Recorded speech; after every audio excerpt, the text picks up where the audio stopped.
Next-gen web development is scary until you know how to get there safely. In this video, I'm going to show you how to integrate ReScript into your TypeScript application without destroying your codebase or mangling your types, so you can get from where you are to a safe and robust web application that is next-gen. So let's go over the problem that we're trying to solve. So here we have a recipe planner. On the left-hand side is a add new recipe form, and on the right-hand side is a recipe list once you've added the recipe via the form. Now, the left-hand side is completely static. It's not dynamic, and it's basically just a bunch of HTML that doesn't work yet. So the scope of this video is to rewrite the add new recipe form in a ReScript React component and then integrate it with the rest of the application and its various types. This application is written in TypeScript, so we're going to be integrating ReScript and ReScript React into a TypeScript codebase. So let's go ahead and install ReScript and ReScript React. So we're going to run our first command, npm create rescript-app at latest. And we're just going to follow the prompts. It has detected a package.json file, which means that we already have an existing project. So yes, we want to integrate with that. And we are going to go with the latest stable version of ReScript and the latest core version as well. And we're going to be putting our source files in the source folder, so we'll go ahead with that. And we're going to use ES modules. And I don't think I want to check in generated code, so we're not going to check that in.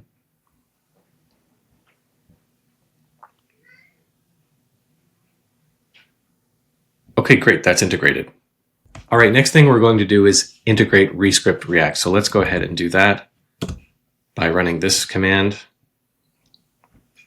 And it has added a package, so we're good to go. Let's take a look at the output.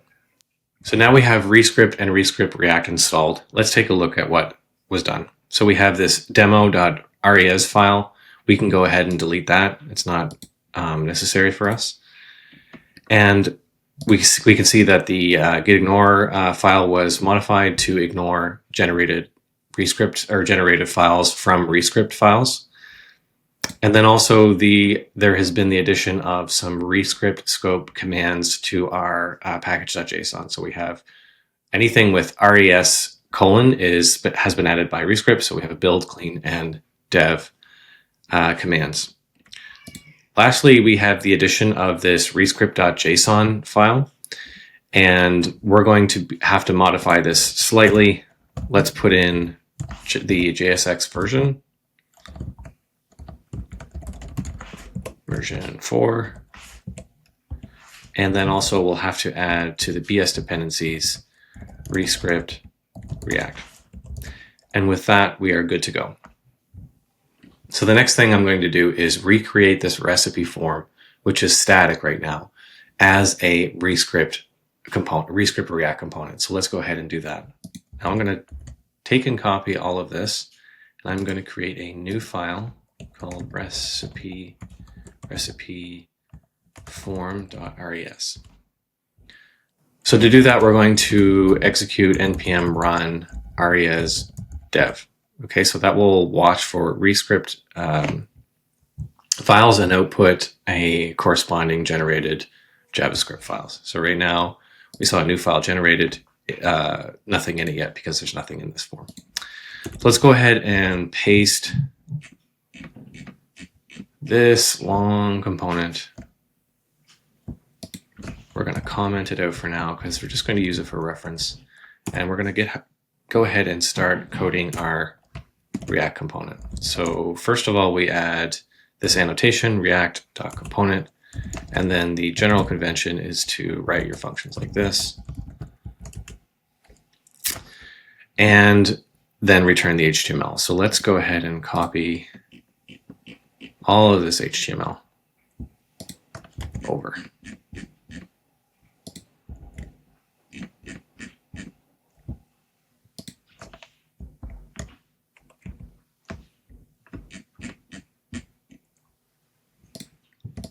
Now in ReScript, everything is an expression that evaluates to a value.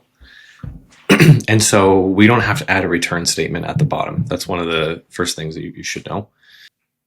All right, so there's some syntax issues. Let's go through those one by one. So first of all, with in ReScript, everything is you can't just add strings, you must add React elements. So there are instances of React elements like React string, React int, and so on, and you just choose the appropriate one to when you want to embed strings or ints or whatever you need to embed inside the DOM, inside the output. So let's go ahead and do those one by one.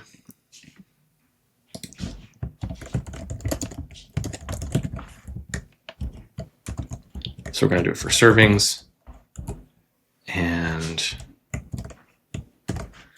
the other thing that we, now I'll go ahead and I'll make the rest of those changes, but the other thing that we should address too are these types. So type is a reserved keyword. So anywhere where we see this type, we're going to do type underscore. Okay.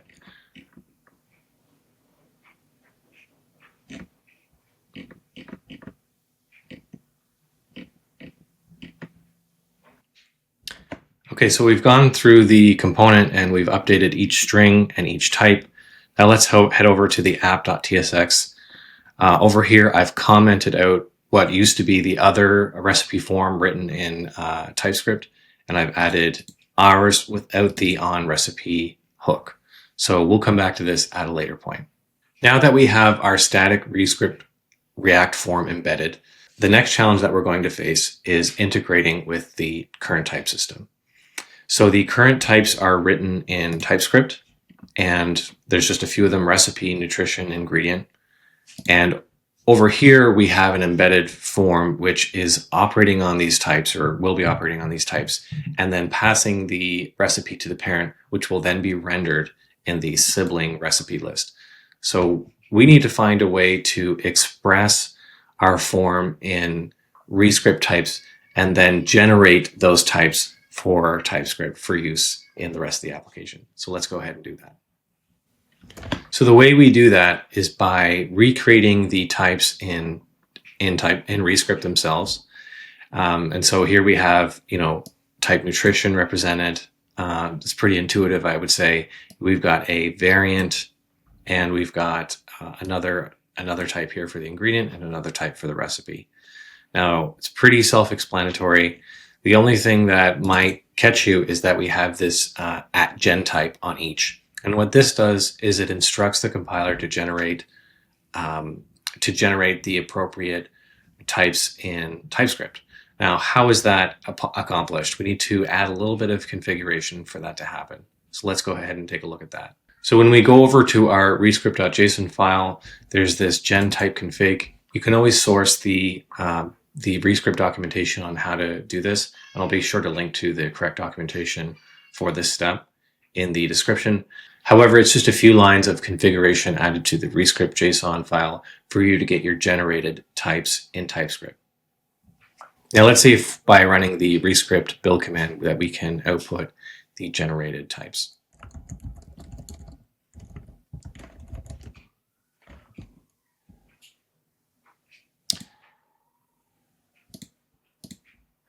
All right, there we are. Here's the types.gen.tsx file. It has taken our gen type annotation and generated the corresponding ingredient, recipe, and nutrition types in TypeScript.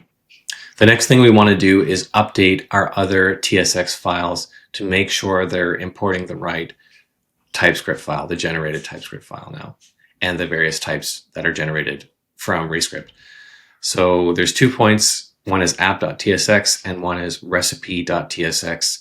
They're both still using TypeScript types. And so we just want to update it to the generated TypeScript types. So it's as simple as importing the type, which is lowercase, which is generated in lowercase for our application, and just renaming it to be consistent with what it was. Same goes with recipe list. Same kind of update. It was as simple as that, and the application is compiling and running. Now, the way that we have these types represented for recipe, they're all complete. There's no optional name, optional ingredient, or so on. Once we have a recipe, we have a complete list of ingredients and a complete list of steps, and the name and the servings and everything is present and ready and accounted for in the model that we have for the current types. Now, however, when you're building out those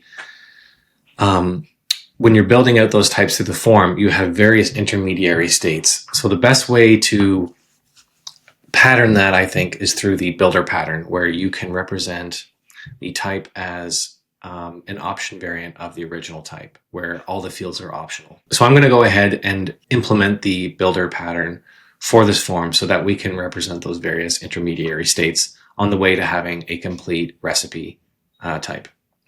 So just to show you in code what I mean, we have the recipe type right here. It's we expect, ID, name, ingredients, steps, servings, all that information to be ready when we build this object.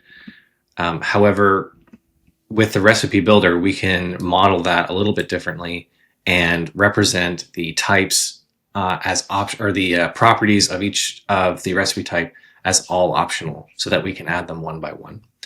Now, the caveat here is that I have generated this recipe builder with AI. It's one of those things that AI is really good at. Now, I've taken a look at it and it does work, so we're good to go. In the future, I would imagine that ReScript would have some kind of annotation that we could add that would be like builder, and it would just generate the recipe builder module. However, we're not at that point in ReScript. It would be a nice thing to add in the future. One thing I just do want to note before moving on is that by convention, the type in a module is always represented with type T so that we can reference it conveniently later on. So later on, it'll be like types.recipebuilder.t, and that's how we'll reference this form type of the recipe. So the next thing that we're going to do is start building out the form state for the recipe form. Now we're going to use a little hook called useReducer. That is going to take a reducer and initial state. Now, let's start building out how we want to represent this, the form itself, the state of the form. We're going to start by creating a action, which is going to be a typed union. So you can imagine the things that we need to do, like add the name, for example. So we're going to create an add name and probably have the string, I would say. Yeah, because to take the name. And what else?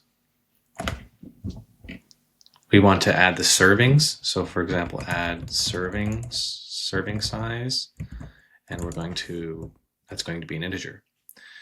Now, let's just pause right there and let's move on to, there's obviously going to be more actions that we need to add. I won't go through them all, but I'll get this started. So let's start, how are we going to represent our state?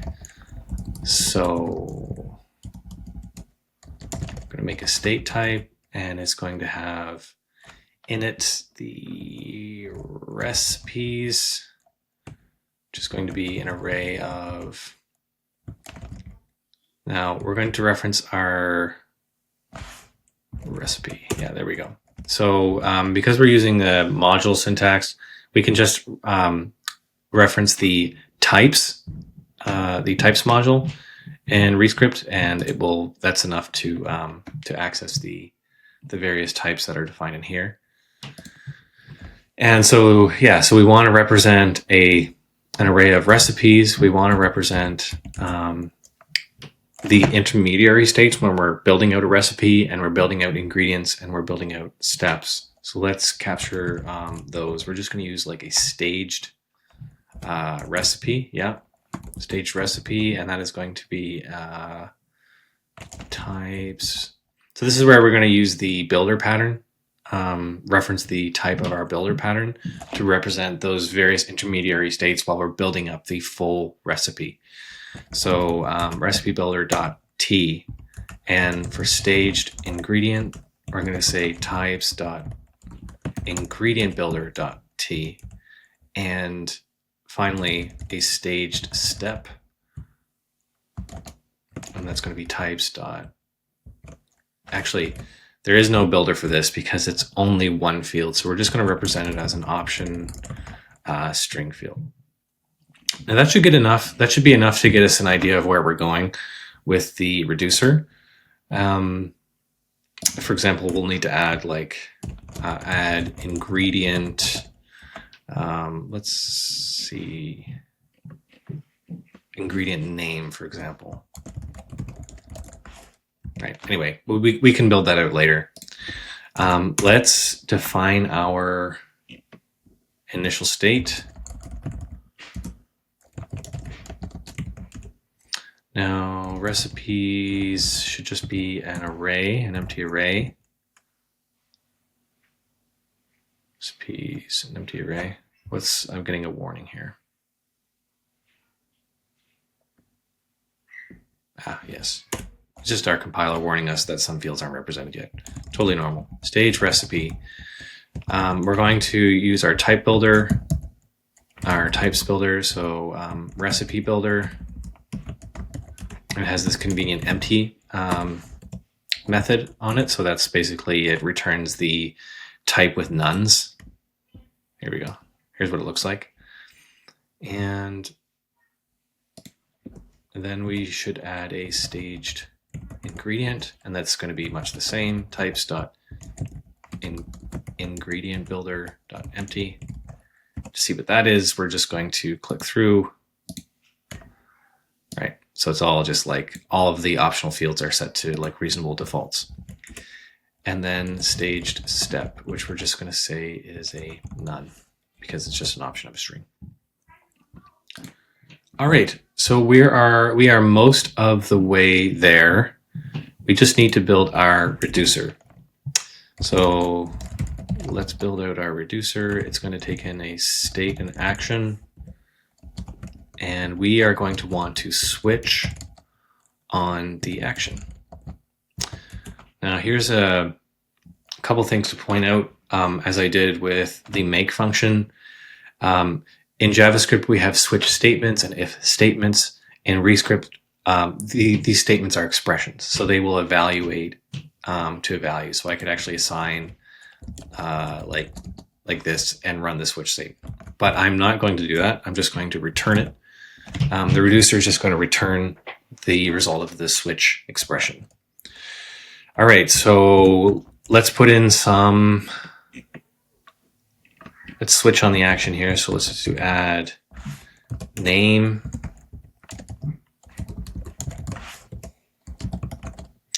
And for this one, we're going to return. Now, for all of you who are JavaScript developers, you'll see the familiarity with this like spread operator. Same thing is present in ReScript, so it's nice and familiar. With the addition that we're going to add the, now how did I represent this? So staged recipe, right. So then we're going to say staged recipe is types.recipe builder. No, we're going to reference the state.staged recipe. And then we're going to invoke the, with name. Right. And we're going to pass in the name. Great. So not red, it's yellow. It's a warning because I haven't filled out the rest of the switch statements. But for now, let's just go we'll just go take a look at the builder to see what this does. And all it does is it adds an optional name. So it's a sum name instead of none. And then the result of with name is returned, which is the actual optional type itself. So if another thing to note here is that with ReScript, it has great type inference. So you notice I haven't written what the type is that will be returned, but it's inferring correctly that it's of type T, which is this type right here, okay, which represents our recipe as it's being built. All right, so that's very verbose. Let's go follow the same pattern with the rest of the actions that we have defined. So for example, add serving size. We're going to say size, and we're going to spread the state in, and this will be much the same, but it will be with size, with servings. Yeah, with servings. Okay. Let's add, what's the other one that we have? Add ingredient name. Now this one will be a little bit different because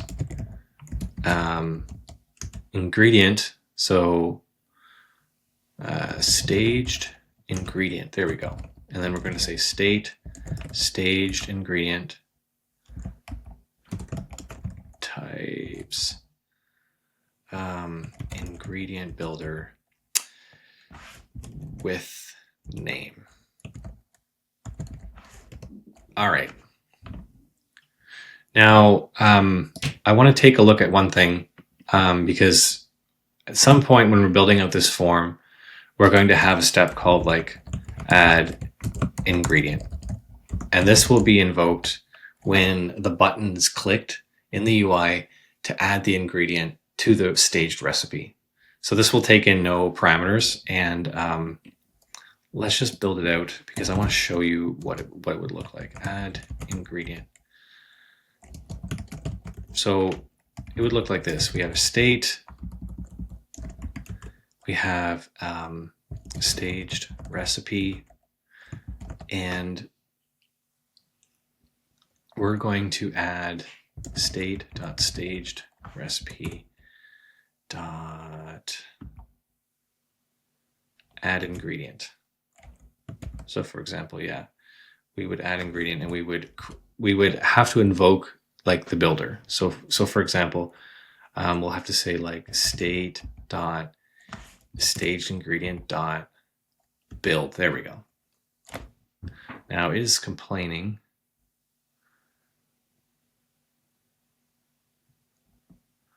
Oh, right. Yeah. So there's a result type, right? So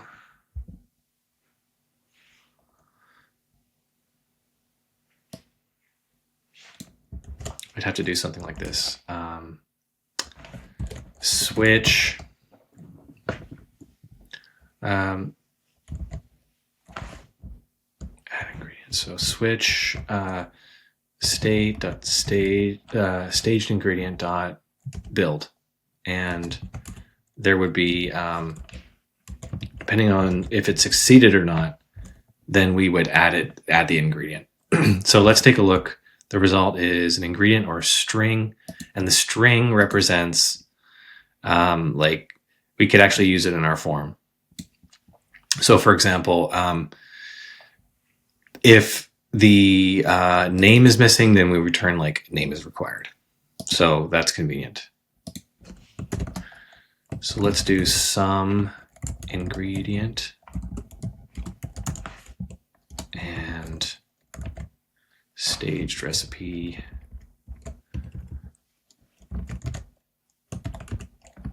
I'm going to spread the state and add stage recipe and the ingredient. Great. Now,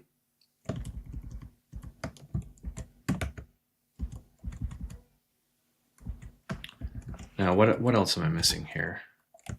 Missing the none. Some none? No. Oh, sorry. This is a result type. So it needs to be like okay. Okay and error. Message. Okay.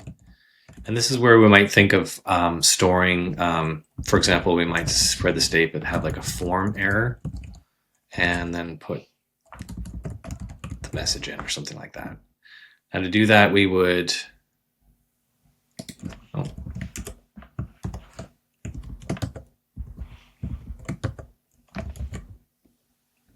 great. Compiler is telling me that the form error does not belong to the type state, so we can go ahead and add that. Form error, and let's just say it's an option of string. So that right?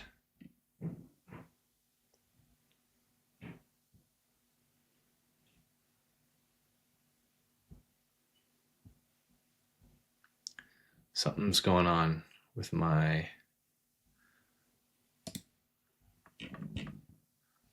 Just expand this for now.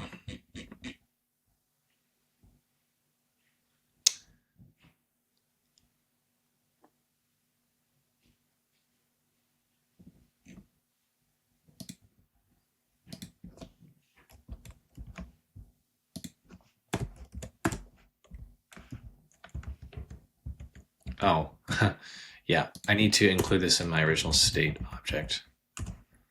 So it is a option string. And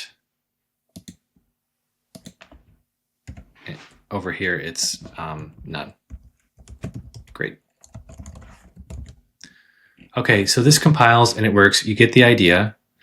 Perhaps one thing I haven't shown is how like how I would update the state via the form. So let's do that for the text, for example. So we have an event, and we're actually going to, now let's just do that. So we have an event, and we are going to dispatch the add name. And we want to parse the name out of the target. So let's do event dot JSX event u form dot target. There we go. Name.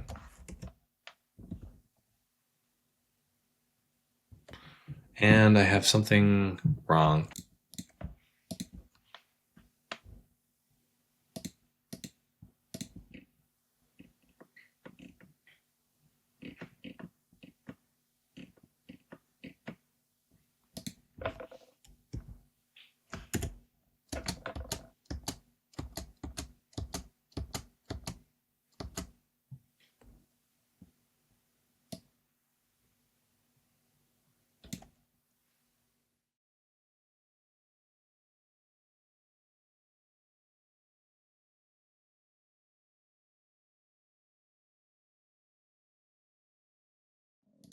All right, so the proper type for this is JSX event.form.t. So that'll help us out a little bit. So let name is equal to JSX event dot form target EV, and then target, we want the name to be target value.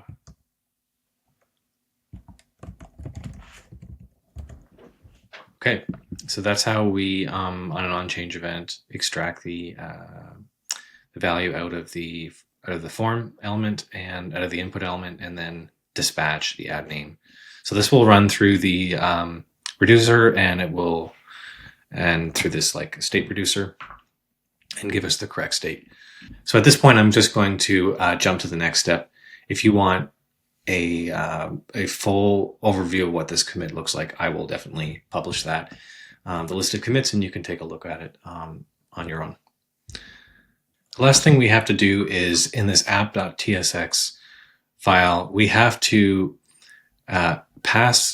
following the original design, we have to pass the state up from the recipe form to the parent, and then from the parent over to the recipe list. Now the recipe list is already coded. It's already operating on, it's already using the types that were generated from the ReScript code. However, it is exactly the same types as were being used before. Now, so here what we're going to show in this final step is that we're going to have the recipe form written in ReScript with types generated from ReScript, but yet the rest of the application can remain as it was TypeScript. So let's go ahead and do that. I'm going to add recipe, and we're going to use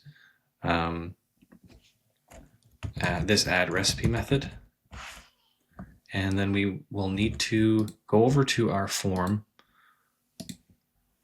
our recipe form, and update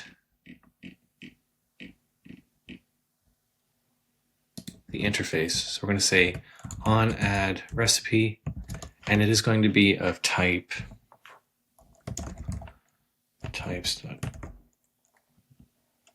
It's going to be a type recipe, and it will output unit, nothing. Okay, and then the next thing to do is to use this. So the way we had our state modeled before, when we click the button, we dispatch an add recipe, and what that does is it just updates the state such that there's a record of the recipe within the state of the form element. We don't really need to do that anymore, so I'm just going to delete that. We're going to pass the recipe up to the parent.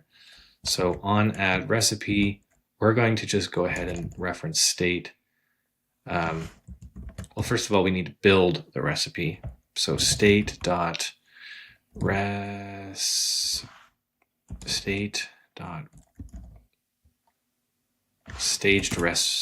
recipe, and we're going to build types.recipe builder build.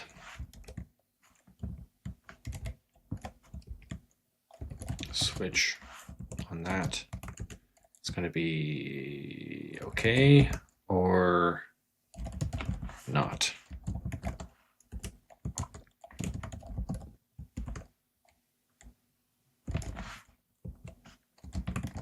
In that case, we can say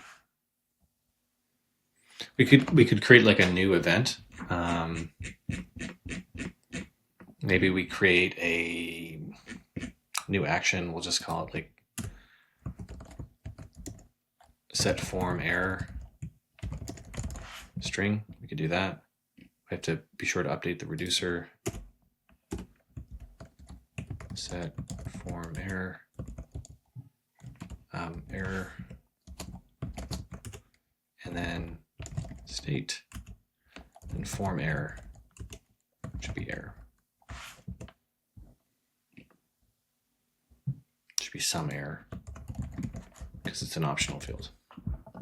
Okay, so we could do that, and let's complete this code to say dispatch set form error message. Okay, so that's handled. Now the other block is the recipe.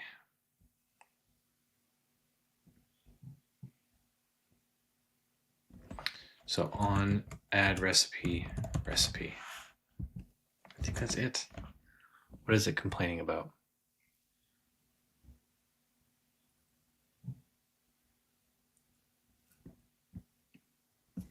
Something is wrong with my syntax. Oh.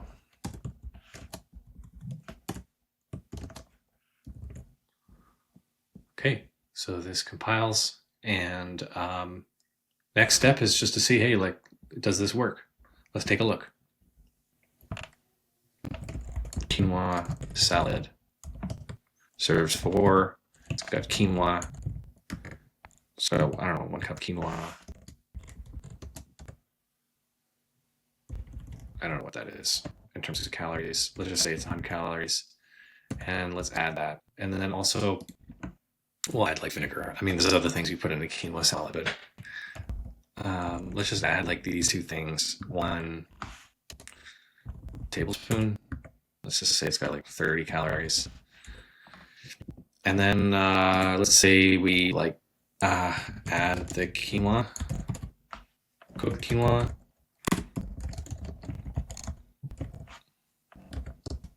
And add vinegar. Obviously, this is not a real recipe. Don't make this. And then save recipe, and here it shows up. So next-gen web development can be scary if you don't know that you can adopt it incrementally. And as with all next-gen web development languages, it's paramount that you can incorporate it into your project incrementally.